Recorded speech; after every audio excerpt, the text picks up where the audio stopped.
Yeah. Why do people resist change? Lots of reasons. And I think a big one has to do with when people have to go through a major change. I'm not talking about little changes like get up and move to another chair or change our working procedure or change the application or something else that's sort of trivial. I'm talking about major changes. It can do a number on your head. And so I want to, and by the way, I passed out a handout. Y'all see it's got my face on it there.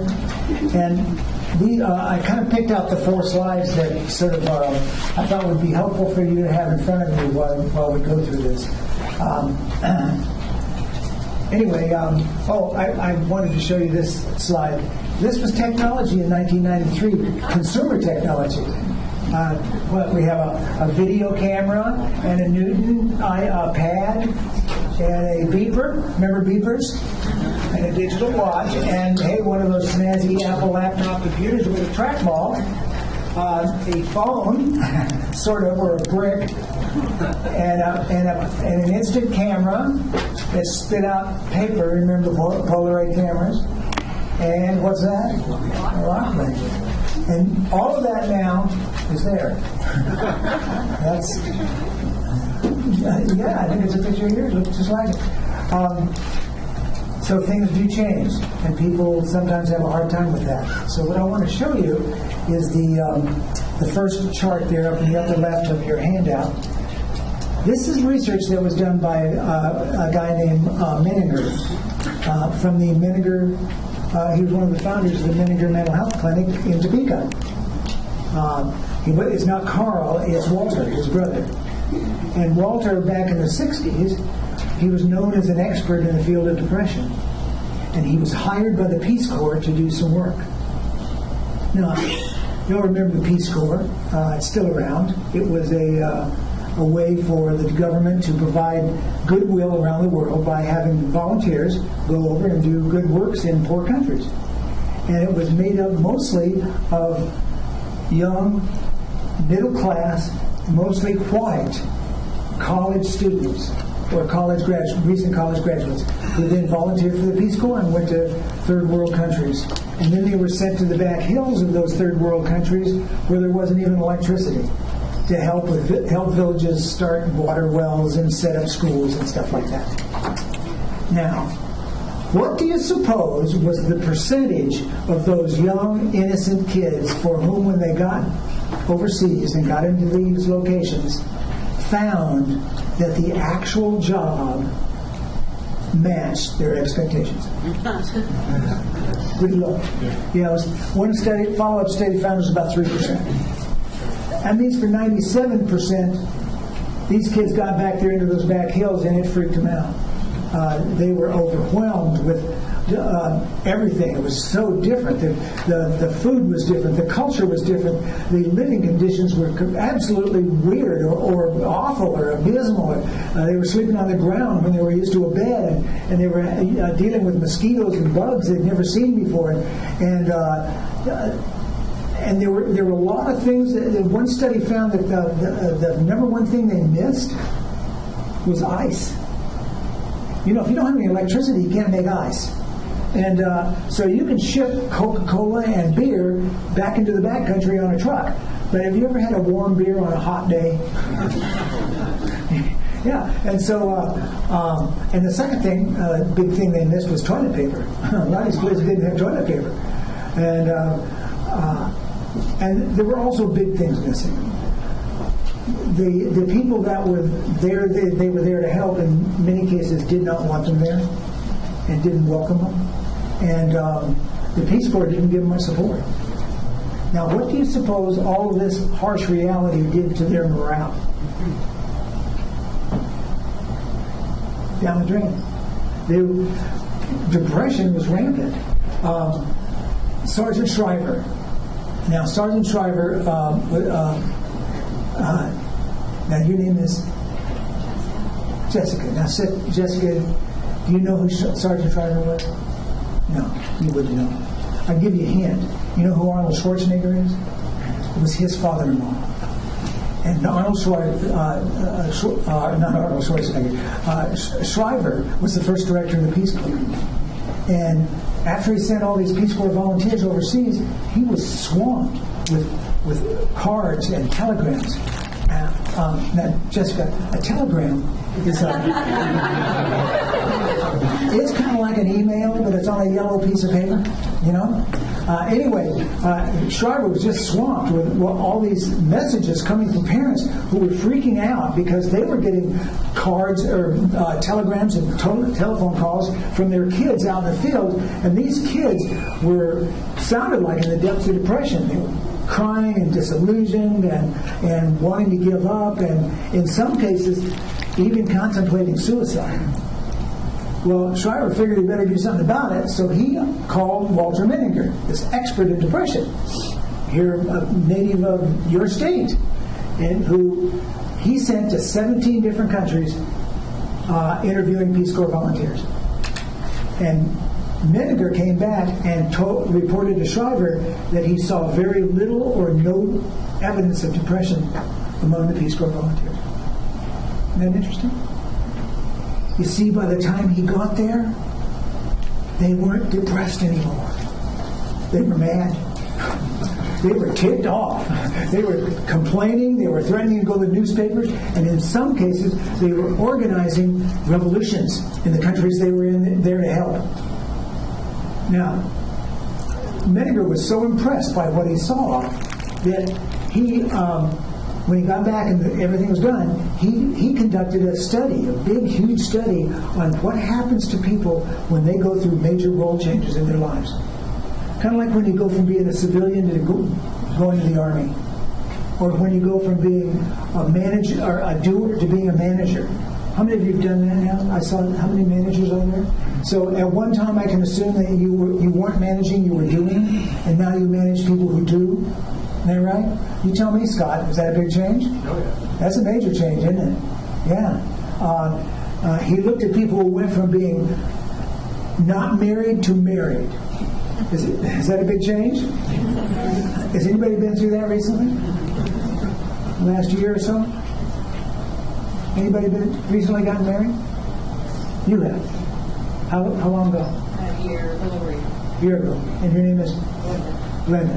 Now, Glenda, can I ask a personal question? Yes. Did you live together before? Yes. How long? About a year. So you've really been married 2 years. Yeah. I have my apartment, though. When you're living in the same house, Yeah. that's when you get married. That's marriage. Okay. And you looked at people who had gone from not having a child to having one. Is that a big change? Anybody been through that recently? Oh, you have? When? About 10 months old. 10 months. First child? And your name is? Jessica. Big change, huh? Yeah. Okay, Jessica. All right. Did we have any others? How long ago? Just over a year. A year. And your name is? Haley.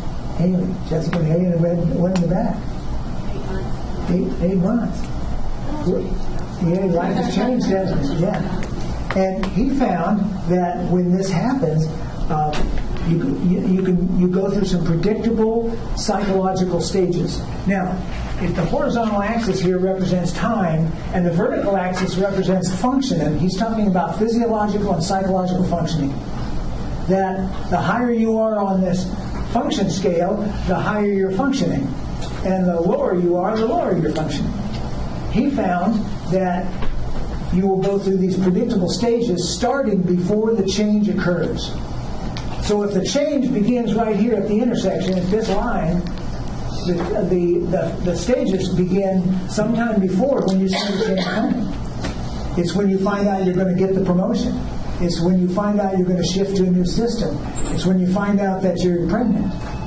It's when you find out that you know the change is coming and you look ahead saying, oh, and your functioning will spike up. And this first stage is called excitement. And you go, woo, here it comes. Now, if it's a change you're looking forward to, that's excitement. If it's not a change you're looking forward to, it's called apprehension or anxiety. And now, it's like butterflies before, I remember I used to play high school football, and I remember before every game I had butterflies. Now you get in the game, and one good pop in the head, and which probably explains my mental condition today, then you get over the butterflies. But for a while, you've got this anxiety or this excitement going on, and then the change occurs, and for a while, there's something called the honeymoon period. And the honeymoon period is where you're just sort of confused. When you first got married, it's that, or they moved in together, right, Glenda? Woo, this is great, this is fun, and I don't have to get up and go home now. This is great. I can go over to sleep. Yeah, this is nice. And everything's good, Now it can be, everything can be confusing, when you have that first baby, right, Jessica? You bring her home. Is it he or she? He bring him home from the hospital, and for those first few weeks are crazy, right? Yeah, that's the honeymoon period. Now, is anything ever exactly the way you expect it to be? No. It's usually, there's surprises. Now, there's pleasant surprises, but there's also unpleasant surprises. And it's the unpleasant ones that usually catch you unawares. And a lot of times you knew about the unpleasant surprise, but you didn't know about it. For example, those of you who are managers, how many of you do performance reviews? Thank you. And how many of you enjoy doing performance reviews? Anybody? Now, your name is? Correct. Now, Craig, you do performance reviews? Oh, you did that. You raised your hand. And Missy. And Missy, you don't enjoy them. Oh, no, I hate it. Yeah. Now, before you became a manager, you knew that if you became a manager, you'd probably have to do performance reviews, didn't you? You knew it. You knew about it. But you didn't know about it. Now you know about it. Exactly. Yeah. Yeah, Glenda? Before you and your husband moved in together, is that you? Is that you? Before you moved in together, you knew that he wasn't perfect, didn't you? You knew that. He wasn't absolutely perfect. I mean, he's wonderful, but not perfect. Right? He's pretty perfect. Yeah, we all think it's pretty perfect. He's pretty perfect. Pretty perfect. Oh, yeah. Seriously. You better move on to the story. Yeah, he just taught me this when I was school. He's pretty, yeah. Where is he? Oh, he's upstairs.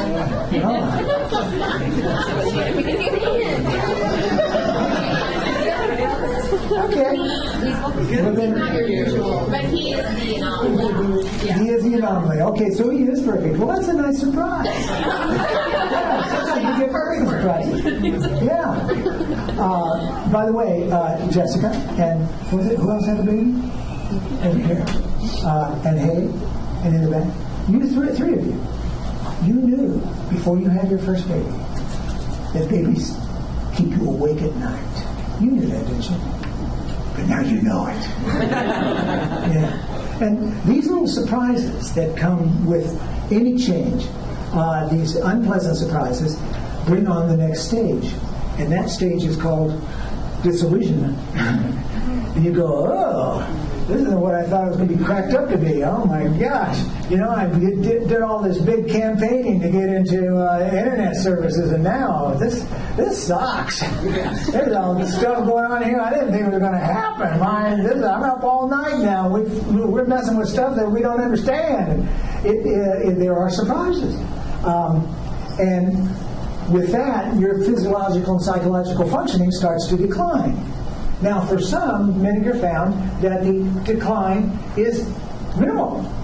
You just kind of come down and maybe come back to normal. You're okay. You just get used to it and you're on. Unfortunately, in major role changes, what he found was that's only true for about 10%, which means 90% of us will dip below the line. And some dip a long way, and some go way down to the bottom in depression. They have a hard time. Now, as you're sliding down this slope, certain things start to occur. You start to remember the past in nostalgic terms. Remember those good old days? Remember those good old days before you were doing this new stuff? When all you had to worry about was telephone service and taking orders. And now you got to mess with all this new stuff. Remember those good old days when you weren't a manager, you managers? When all you had to do was come to work every day and do your job and go home and you didn't have to worry about everybody else doing their job. Remember that? Remember those good old days, those of you with the babies, when going to the convenience store was not a major project? Remember that? Yeah. My wife was in the mortgage business for a long time, and when she first got in, she loved it. Now, she's a real numbers person, and she is very smart. She graduated from the university summa cum laude with a 4.0. So she's that kind of smart person. And I apologize, I didn't turn my phone off. There she is. Shame on me. Yeah. Let me turn this off. Okay. Anyway, she took to the job quickly, but she learned it quickly. And she was a mortgage analyst, and her job was to go through, put together loan packages, make sure that all made sense. And unlike in recent times, back then she actually had to make sure they qualified, all that kind of stuff. And within 6 months, she had it mastered. In fact, she was the top performer not only in her office but in the entire region. She was putting them out faster than anybody else, and with less mistakes, with 0 mistakes. She was really good at it. And she'd come home after a while, and I'd say, "Well, how's your day?" And she'd say, "Well, kind of boring. I'm ready for a new challenge, something else, I ought to be an underwriter, Larry, at the very least. But I'll tell you what I ought to be is a branch manager. And they've got an opening for a branch manager, but have you interviewed me? No. They say I've only been there 6 months." And I listened to that for a couple of weeks, and then one evening I came home and she was all happy. And I said, "What's up?" And she says, "Well, you're looking at the new branch manager." I said, "Congratulations. Are you happy?" She says, "Yeah, I'm going to make some changes. I'm going to make things happen." Right, Missy? Yeah. 6 months later, she's coming home like this. Sitting in front of the TV going, I said to her, "Sweetheart, are you okay?" "I'm fine." And one evening I said, "Sweetheart, has the job got you down?" And she says, "Larry, I wish I was back being an analyst, where I was really happy."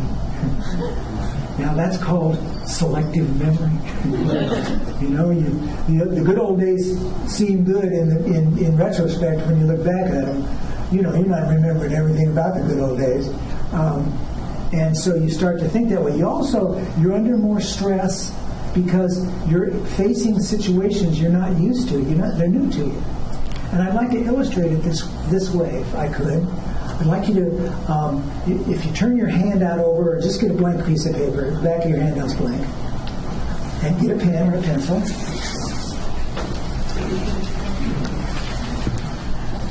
We're going to have a little contest. Okay? And the little contest is to see who can write their name legibly, first name and last name, the most times in 30 seconds. On your mark, get set, go.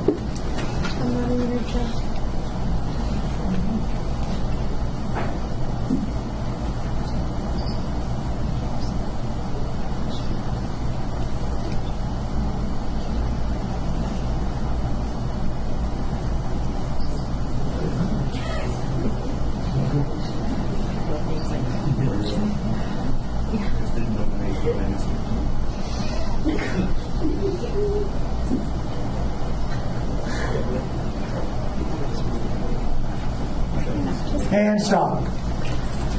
Okay, count them up. So, how many of you wrote your name at least 5 times? 5 times. Okay. How about 10? Anybody write their name at least 10? How about 15? 14? 13? 14? Oh, you cheated. 12. We've got several of people. You raise your hand first, so you win at 12. And that's very good. What's your name? Let's give Angie a hand. And Angie, I'd like you to have a CD as a reward. Now, this is a CD not of me, but of my daughter, who is also a speaker, and she speaks on generations in the workplace. So there you go. Now, you might be sitting there saying, well, wait a minute. I didn't realize there was a prize. I didn't really try hard. Okay. We'll give you a chance again. There's a prize this time. So get ready. Don't start. Nobody cheat. Nobody start early. We're going to do this one more time. Write your name, first name and last name, Jessica. Most times in 30 seconds. On your mark, get set. Oh, please put your pencil or pen in the other hand. Go. This is not real.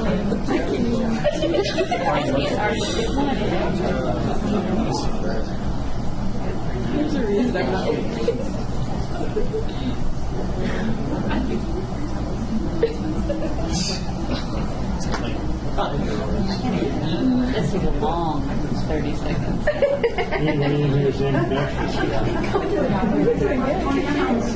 you just put this? My daughter's left-handed, but she can do all the right-handed too.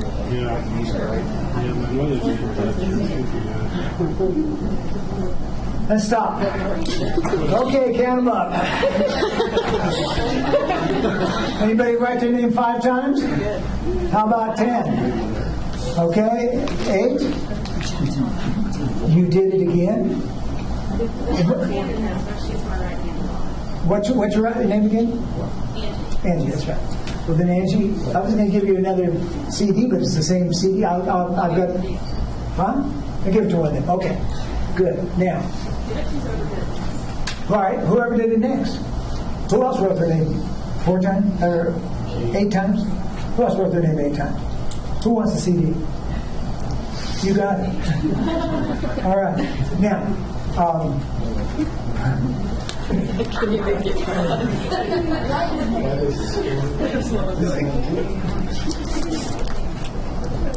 Now, thank you. I just requested the bar stool. I had a knee replacement in January, so it gets a little strained after a while standing. Anyway, I wanted to do this little contest to ask you this question. On the second time around, how many of you noticed a drop in productivity? And how about a drop in the quality of your work? And you know, that is exactly what happens when we ask people to change. You ask people to adapt to all this new technology that you're pushing, to adapt to a sales approach rather than an order-taking approach, to adapt to any kind of new situation. They're not very good at it. And nobody wants to look like a fool or be incompetent. And so they're going to avoid it. That's one reason. And they're going to feel stress at having to do it. So there's stress going on as you go down this slope. Another thing that happens is you get sick more often. Now, I mentioned I started my own company in 1986. I had always worked for somebody else. The last one was for the city of Phoenix. Before that, for a chain of psychiatric hospitals. Before that, for the state of Arizona. And on that last job, I was successful. I went to work every day. I had a nice office there in City Hall with a nice view of the city. I had a position where I provided training and coordinated training, and so I was working with the same people every day, and it was fun. I had friends, and at night I went home to the same house with my family, slept in the same bed every night with the same person. And then I decided to start my own company. Now, in order to do what I do, I travel. I travel all the time. I'm traveling today. I live in Phoenix. I'm here. And so, all of a sudden, I'm in a different city every day. I'm dealing with strangers that I've never seen before. You all are strangers to me. Right? And in the evening, I'm staying in a different hotel every night, sleeping in a different bed. Not with a different person.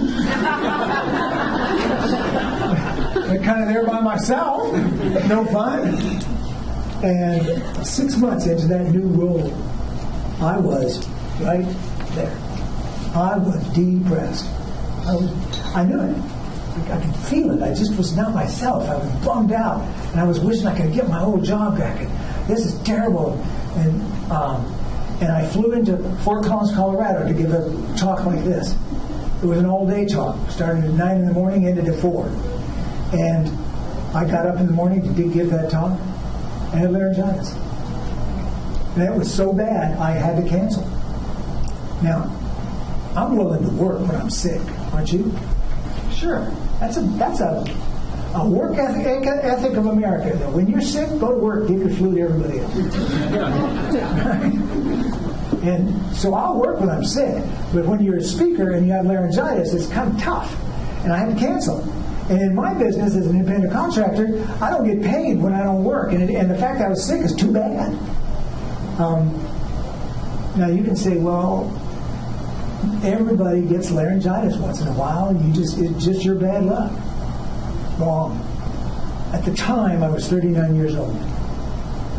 In my life up to that point, I had had many colds, many cases of flu. I had never had laryngitis. That was my first. Now you tell me that wasn't psychological. I know it was. I was right down there.